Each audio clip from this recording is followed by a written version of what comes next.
नमस्ते दोस्तों, आप सबका स्वागत है मेरे इस चैनल पे। आप सुन रहे हैं कहानी लाल पंजा। पिछले भाग में सुने थे कि केशव की घर की कहानी। अगर आप अभी तक नहीं सुने तो सुनिए, नीचे डिस्क्रिप्शन पे लिंक दे दूंगा। और आज के भाग में सुनेंगे अजय की घर की कहानी, जहाँ अनु और आगरा के बीच हुआ एक मतभेद। क्या इसके बाद भी दोनों दोस्त बन पाएंगे या नहीं? और लाल चांद छुपता है अजय के घर पे खटिया के नीचे, पर क्यों? जानने के लिए सुनते रहिए आज की पूरी कहानी। और जो भी दोस्त चैनल पे नए हैं वो चैनल को सब्सक्राइब करें और बेल आइकन को प्रेस करें। वीडियो पसंद आया तो वीडियो को लाइक करें और वीडियो को शेयर करें।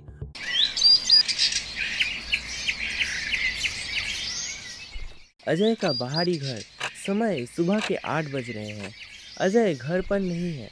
अनुषा और आलता एक छोटी टेबल पे बैठे चाय पी रही है और बातें कर रही है।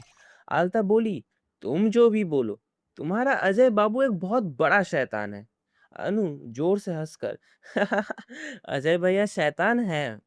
हंस रही हो जो?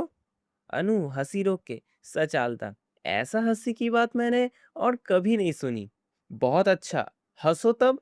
पर एक दिन समझ जाओगी अजय बाबू कितना बड़ा शैतान है।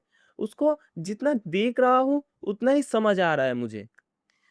यही तो मुझे सबसे गजब लगता है आलता, कि तुम तो उसे मुझसे ज्यादा देखी हो, फिर भी समझ नहीं पाई हो। समझ नहीं पाई हो? मैं ठीक ही समझी हूँ। वो एक जिंदा शैतान है। अनु गंभीर होकर, अजय भैया शैतान नहीं है। उसका बुराई या फिर उसका बारे में बुरा बात सोचने से भी पाप होता है।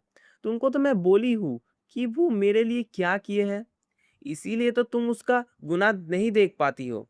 पर गलत समझ रही हो।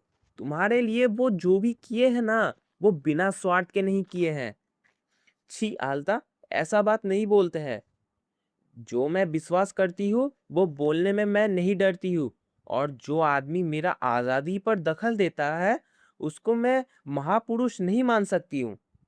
आलता, अजय भैया का बारे में सिर्फ इतना जान लो कि किसी का खराब वो कभी नहीं करते हैं, और जो करते हैं वो अच्छे के लिए ही करते हैं। हाँ हाँ, तुम तो वो बोलोगी ही। हो सकता है कि तुम उनका प्यार में पड़ी हो। आलता, वो बात और कभी नहीं बोलोगी। तुम तो सब जानती हो, फिर भी मुझे कष्ट दे रही हो। अजय भैया मेरा माँ का कोख का भाई नहीं है, पर मैं उनको सम्मान करती हूँ। पर तुम वो रोने लगी। अनु का हाथ पकड़ के आलता दुख से बोली, मेरा गुनाह हुआ है और कभी नहीं बोलूंगी। रो नहीं अनु, मत रो। अनु आग पोंछ के बोली, चलो किचन में, खाना बनाना सब बाकी है, सब्जी भी नहीं काटे है। अजय भैया सुबह को ही निकले हैं, अभी घर आएंगे। तो फिर इतना जल्दी क्या है? नहीं, ठीक समय नहीं खाने से उनका तबीयत खराब होता है, पर कुछ नहीं बोलते हैं। मैं समझ पाती हूँ। अच्छा, एक बात पूछूं? मैं किसी का बुराई नहीं कर रहा हूँ, पर ये जो तुम 2 वक्त खाना पका रही हो, एक खाना पकाने वाली को क्या अजय बाबू नहीं रख सकते? अरे, क्यों नहीं रख सकते? फिर तुमको रहने दिए हैं, इसीलिए तुमसे काम करवा लेते हैं। खर्चा बच जाता है। अनु हंस के, अच्छा, तुमने ये समझा? खाना पकाने वाली तो थी, मैं ही आके तो भगाया।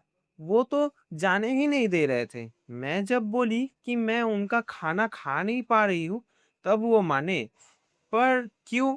इसका तो कोई मतलब नहीं होता। अच्छा, तुम ही बोलो, घर में एक लड़की रहते, घर का एक आदमी को बावर्ची का खाना खाना पड़ेगा। ये क्या शर्म की बात नहीं है?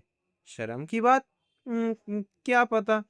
अगर इतना ही नहीं कर सकती, खुद का हाथ से खाना पकाकर खिला ही नहीं पाऊंगी, तो लड़की होकर पैदा हुई हो क्यों? पुरुषों को पकाकर खिलाने के लिए ही क्या लड़की लोगों का जन्म हुआ है? नहीं, पर प्यार करने के लिए ही लड़कियों का जन्म हुआ है।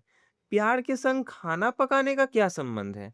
वही खाना पकाने के संग ही कितना प्यार मिला हुआ रहता है, वो तुम्हें मैं कैसे समझाऊंगी? तुम तो कभी किसी को पकाकर नहीं खिलाई हो। वो तो नहीं खिलाई, क्योंकि किसी दिन जरूरत नहीं हुआ। जरूरत ही क्या सब कुछ है। प्यार का क्या कोई मतलब नहीं? क्या पता। पापा को तो प्यार करती थी, पर कहाँ? अच्छा वो सब बात रहने दो। अभी उठो। आज तुम ही को खाना पकाना होगा। क्या? मुझे? हाँ, अजय भैया जितना खराब आदमी ही क्यों ना हो, तुम्हारा हाथ का खाना वो मना नहीं करेंगे। पर मैं तो कुछ पकाना नहीं जानती हूँ। सीखोगी, एक ही दिन में क्या सब कुछ होता है? पर नहीं अनु, मैं हो सकता है कि सब जला दूँगी। सब कोई हँसेगा। सब कोई कौन? मैं और अजय भैया ही तो हैं। मैं नहीं हँसूँगी, ये वादा करती हूँ। और अजय भैया हँसे भी तो क्या? नहीं, मुझे बहुत शर्म आ रही है। वैसे पहले-पहले थोड़ा शर्म होता है। तुम जब पहले-पहले नाचने सीखी थी, तब भी तो तुम्हें शर्म हुआ था। वैसे एक दिन तुम्हारा नाच देखना पड़ेगा। दोपहर को घर के दरवाज़ा बंद करके, क्या बोलती हो? आलता शर्म से बोली, नाचने के बाद तुम्हें कैसे पता है? हाँ, अखबार में पढ़ी हूँ। अब चलो भी, और देर नहीं, बहुत समय हो गया है। चलो। पर दोनों वहां से चला गया।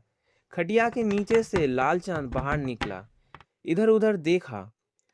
आ, लालचंद बोला, नहीं, कभी लोगों का बात बिल्कुल सच नहीं है। इतना दिन सोचता था कि थोड़ा समय मिलते ही ये लड़की लोग प्यार प्रेम की बातें करते हैं, पर ऐसा तो कुछ नहीं। यह तो एक अगर प्यार की बातें करती है तो दूसरा रोने लगती है। इधर हम साला खटिया के नीचे छुप के बैठे हुए हैं, और ये तिलचट्टे के फौज मेरा शरीर पर परेड कर रहा है। नहीं, और ये सहा नहीं जाता है। चलो, अब चलता हूँ। अरे मेरे बाप, कौन लोग आ रहा है? अरे बाप रे बाप! जाने का रास्ता भी तो नहीं है। फिर से खटिया के नीचे घुसता हूँ।